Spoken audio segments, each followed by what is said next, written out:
நீங்கள் எல்லாம் கொஞ்சம் கன்ஃபியூஸ்டாக இருப்பீங்க. why am I here? I'm not acting. But உங்களுக்கு தெரியும், my identity as Manu is been created by director Charan ஒரு 15 years முன்னாடி காதல் மன்னனில். Excuse me.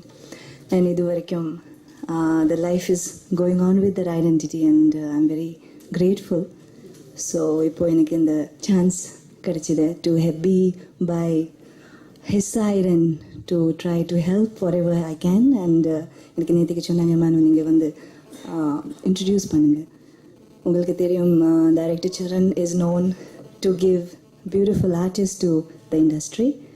ஸோ இந்த வாட்டி அந்த மாதிரி தான் he has a beautiful idea of giving 3 very beautiful artist heroines to the industry. I would like to invite them on stage. Master Sanjith அவர்களை மேடைகளிக்கிறோம். சரண்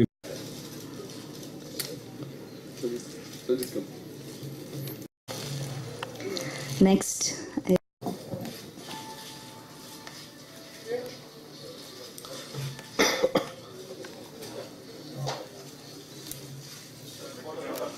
okay மா.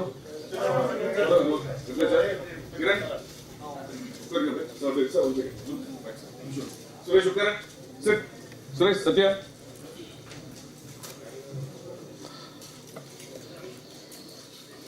சரண் சார் ரைட் அண்ட் அப்படி லெஃப்ட் இங்கே red and வருங்க.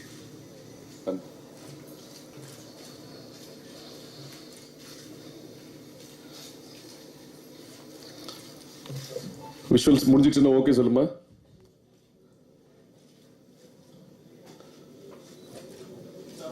ஓகேவா?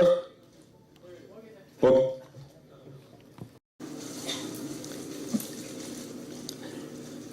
ஊடக நண்பர்கள் அனைவருக்கும் என்னுடைய வணக்கம்.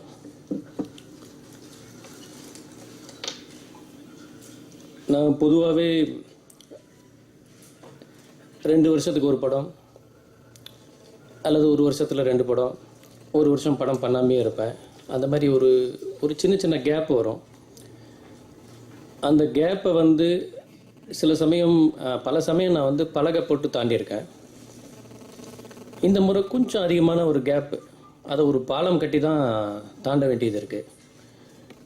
அது பலகையோ பாலமோ எனக்கு எப்பவுமே என்னுடைய பத்திரிகை நண்பர்கள் தான். இந்த ஊடகத்துறை இல்லாமல் பொதுவாகவே இண்டஸ்ட்ரி வந்து இயங்க முடியாது. மக்கள்கிட்ட எங்களை வந்து எடுத்து செல்ல முடியாது. ஒரு படத்தை வந்து தலைவிதியை தீர்மானிக்கிற ஒரு இடத்துல எப்பவுமே வந்து என்னுடைய பத்திரிகை நண்பர்கள் தான் இருக்கிறாங்க. ஒவ்வொருத்தருக்கும் ஒரு பெருமிதமாக சொல்லிக்கிறதுக்கு சில விஷயங்கள் இருக்கும். நான் வந்து I am from Thrivika school, அது ஒரு பெருமை. I am from college of arts, Chennai ஓவிய கல்லூரி, அது ஒரு பெருமை. I am from K Balachander sir, அவருடைய ஸ்கூல், அது ஒரு பெருமை. I am from Ananda Vikatan, நான் ஒரு ஃப்ரீலான்ஸ் கார்ட்டூனிஸ்டாக இருந்திருக்கிறேன், அது ஒரு பெருமை. நிறைய பத்திரிகைகளில் நான் வந்து முதல்ல சிறுகதையெல்லாம் எழுதியிருக்கிறேன். ஸோ அந்த வகையில் பார்க்கும்போது நானும் வந்து எல்லா பத்திரிகையின் சார்பாக பத்திரிகையிலேருந்து வந்திருக்கிறேன். ஸோ அது ஒரு பெருமை.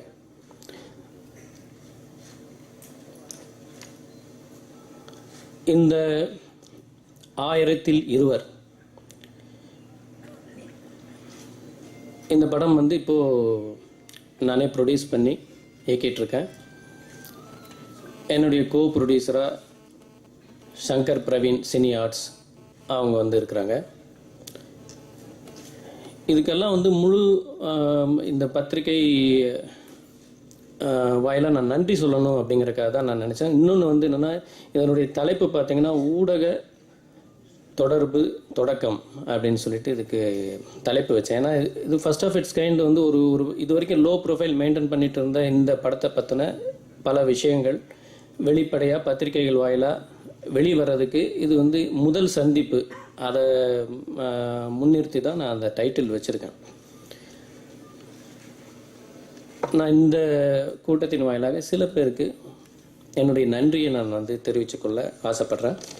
ஒன்று, இந்த திரைப்படம் உருவாகிறதுக்கு பிள்ளையார் சொல்லி போட்டது மிஸ்டர் ராம்மோகன் இந்த மேடையில் இருக்கிறாரு. அவர் தான் எனக்கு அந்த தைரியம் கொடுத்தாரு. நீங்கள் பண்ணுங்கள் சார், நான் பின்னாடி இருந்து எல்லாமே இருக்கோம் சார், நீங்கள் ஆரம்பிங்க முதல்ல அப்படின்னு சொன்னார். ரொம்ப ராசியான கை. இந்த படம் வந்து 70% இன்றைக்கி வந்து வளர்ந்து நிற்குதுன்னா அதுக்கு அந்த பிள்ளையார் சொல்லி போட்ட ராம்மோகன் சார் முக்கியமான ஒரு காரணம்.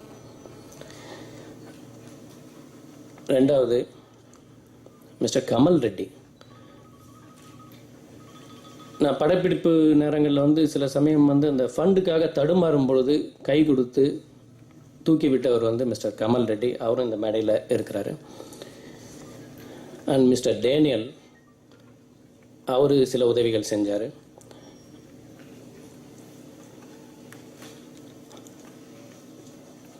அண்டு ரொம்ப முக்கியமாக நான் சொல்லப்போனால் ஷங்கர் அண்டு பிரேம் கண்ணன், அவங்க ரெண்டு பேரும் ஒரு மோட்டிவேட் பண்ணி இந்த படத்தை வந்து அடுத்த தளத்துக்கு படப்பிடிப்பு தொடர்ந்து நடைபெறதுக்கு வந்து வழிவகை செஞ்சாங்க. அவங்கள பிரேம் கண்ணன் மேடையில் இருக்கிறாரு, இன்னொரு ஷங்கர் இங்கே இருக்கிறாரு. மிஸ்டர் சங்கர நாராயணன், அவரை நாங்கள் வந்து செல்லமாக இரும்பு சங்கர் அப்படின்னு சொல்லுவோம். திருநெல்வேலியில் அவர் மிகப்பெரிய ஒரு ஒரு பிஸ்னஸ் மேனாக இருந்துகிட்ருக்கிறாரு. அவருக்கு வந்து இந்த படத்தின் மேலே முதல்ல இருந்தே ஒரு சின்ன ஒரு ஈர்ப்பு இருந்துக்கிட்டே இருந்தது. ஒரு சில உதவிகள் செய்கிறதுக்காக உள்ளே வந்தவர் இந்த படம் செய்கிறதுக்கு வந்து ஆஸ் அ ப்ரொடியூசராக நான் தடுமாறதை பார்த்து, தடுமாறாதீங்க நான் இருக்கேன் அப்படின்னு சொல்லிட்டு அவர் வந்து முதல் தடவையாக இந்த சினிமா துறைக்கு வந்திருக்கிறாரு. அவரை வந்து நம்ம பத்திரிகைகள் சார்பாகவும் ஊடகத்துறை சார்பாகவும் நான் வருக வருக என வரவேற்கிறேன்.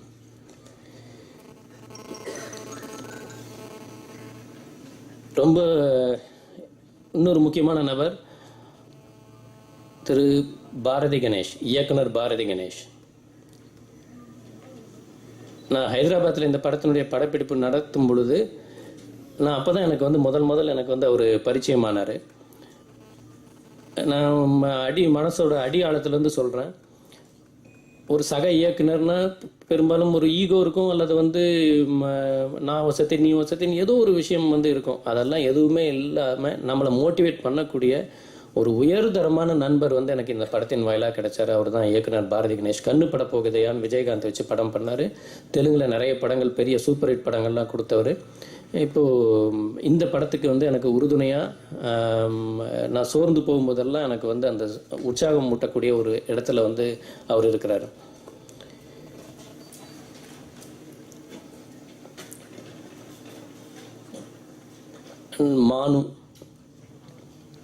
மானுவே சொன்ன மாதிரி அவங்க வரும்பொழுது, இந்த ஸ்டேஜுக்கு வரும்போது இந்த படம் சம்மந்தப்பட்ட இதில் ஏதாவது நடிச்சிருப்பாங்களோ அப்படி இப்படின்னெல்லாம் சொல்லி எல்லாருக்குமே வந்து ஒரு இது இருந்துச்சு. மானு என்னுடைய 17 ஆண்டுகால நண்பி. அவங்க குடும்பமே எனக்கு எப்பவுமே வந்து உற்சாகம் தரக்கூடியவர்கள். அஸ்ஸாம்லேருந்து வந்திருந்தாலும் நான் முதல் முறையாக வந்து ஒரு படத்துக்கு வந்து நான் இப்போ அவங்க சொன்னாங்க வரிசையாக நான் நிறைய ஹீரோயின்ஸ் வந்து நான் இன்ட்ரடியூஸ் பண்ணியிருக்கேன் அப்படின்னு சொன்னாங்க.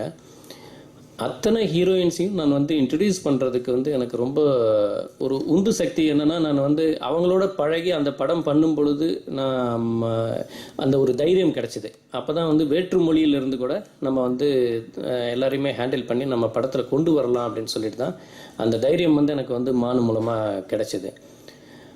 இந்த அக்கேஷனில் வந்து நான் அறிமுகம் செய்த மானு அவர்கள் மூலமே இந்த 3 ஹீரோயின்ஸையும் நான் வந்து உள்ளே கொண்டு வரலாம் இண்டஸ்ட்ரிக்குள்ளே அப்படிங்கிறக்காக தான் அவங்கள வந்து நான் ரிக்வெஸ்ட் பண்ணி வரவழைச்சேன்.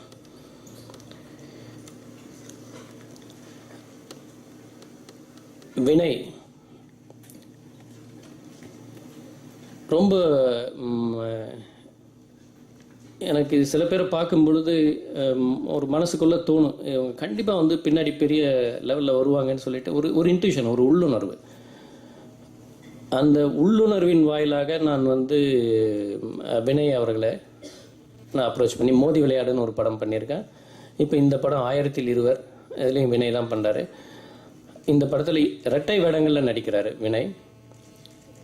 இந்த ரெட்டை வேஷ படம்னாலே வந்து ஒரு பொதுவான ஒரு கருத்து இருக்கும், இல்லை ஒரு கிளீஷேஸ் எல்லாம் இருக்கும். அதெல்லாம் வந்து அவாய்ட் பண்ணிவிட்டு ரொம்ப ஒரு யதார்த்தமான ஒரு ரெட்டை வேட படமாக இதை வந்து நான் கொண்டு வந்திருக்கேன். இதுக்கு முன்னாடி வந்து ரெட்டை வேட படங்களில் வந்த எந்த காட்சி அமைப்பும் எந்த விதமான ஒரு இதுவும் வந்து இதுக்கு வந்து இதில் வந்து வராது. அந்த அளவுக்கு ரொம்ப ஜாக்கிரதையாக இந்த திரைக்கதை அமைப்பை வந்து கையாண்டு இந்த படத்தை நான் பண்ணியிருக்கேன். எனக்கு வந்து இந்த படத்துடைய கதையை ஒன்லைனாக சொல்லும் பொழுதே அது வந்து ரொம்ப கேட்டு நான் இந்த படம் தான் நான் பண்ணுவேன் சார், என்னை தயவு செஞ்சு இந்த வேட்டி கட்டிட்டு ஒரு திருநெல்வேலி தமிழனா வர்றது வந்து எனக்கு ரொம்ப பிடிச்சிருக்கு. எனக்கு வந்து தமிழ் படமாக பண்ணணும், எனக்கு எப்போவுமே தமிழில் வந்து ஒரு நிரந்தரமான ஒரு இடம் வேணும் அப்படின்னு பார்த்துட்ருக்கேன். அப்படி இருக்கும்போது ஒரு டவுன் டு எர்த்தாக இந்த மாதிரி ஒரு கேரக்டரை எனக்கு வந்து நீங்கள் கொடுத்தீங்கன்னா என்னால் முடிஞ்ச அளவுக்கு எந்த அளவுக்கு நான் ஜஸ்டிஃபை பண்ண முடியுமோ ஆக்டிங் வழியாக நான் பண்ணிடுவேன் சார் அப்படின்னு சொல்லிட்டு ஒரு தைரியம் கொடுத்தார் வினய். அது வந்து ரொம்ப அருமையாக கீப்பப் பண்ணி ரொம்ப அழகாக வினைக்குள்ளே இத்தனை திறமைகள் இருக்கா அப்படின்னு வந்து ஒரு ஆச்சரியம் தரக்கூடிய விதத்தில் இந்த படத்தில் வந்து அவர் பண்ணியிருக்கிறாரு. இந்த படத்தின் மிகப்பெரிய பலம் வந்து வினய் அவர்கள்.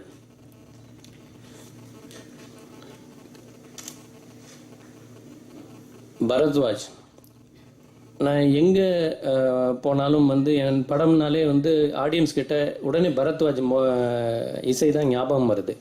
அந்தளவுக்கு வந்து ஒரு அழுத்தமான முத்திரை வந்து எனக்கு பரத்வாஜுடைய இசையில் வந்து இது வரைக்கும் முதல் படத்துலேருந்து இந்த 1020 வரைக்கும் எனக்கு வந்து கிடச்சிட்டு இருக்கு. பொதுவாக நம்ம பார்க்கும் பொழுது ஒரு பில்டிங்கை வந்து ரெனோவேஷன் பண்ணுவாங்க, அதை புனர் நிர்மாணம் பண்ணும் பொழுது என்ன பண்ணுவாங்கன்னா சுற்றி வர ஓலை வேந்து அல்லது மறைப்பு கட்டி உள்ளுக்குள்ளே அந்த வேலை நடக்கிறது தெரியாமல் திருஷ்டிப்படாமல் எல்லாமே பண்ணுவாங்க.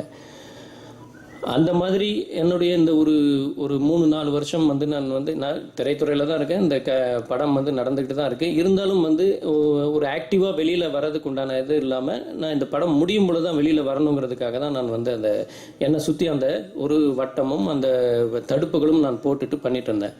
இதை பிரித்து பார்த்தீங்கன்னா அந்த ஒரு ஒரு ஒரு பில்டிங் வந்து வேறு மாதிரியான ஒரு அமைப்போட அதை நான் வந்து ரெனோவேட் பண்ணியிருக்கிறது வந்து உங்களுக்கு வந்து தெரியும். எந்த வந்து வெறும் ஒரு அழகான பங்களாவாக இருக்கலாம், ஒரு அழகான வீடாக இருக்கலாம். ஆனால் பரத்வாஜ் அவர்கள் வந்து இது வரைக்கும் அவரும் இதே மாதிரியான ஒரு மறைப்புக்குள்ளே இருந்துகிட்ருக்கிறார். ஆனால் அந்த மறைப்பு வந்து அவர் எடுக்கும் பொழுது அவர் கட்டுறது வந்து வீடு கிடையாது, கோயில் அப்படிங்கிறது வந்து எல்லாருக்குமே தெரியும். ஏன்னா திருக்குறளை உலகம் முழுக்க கொண்டு போகிறதுக்கு வந்து அவர் அதை ரொம்ப அருமையாக அதை ஒரு தனி ஒரு விஷயமாகவே அவர் பண்ணிகிட்ருக்கிறாரு.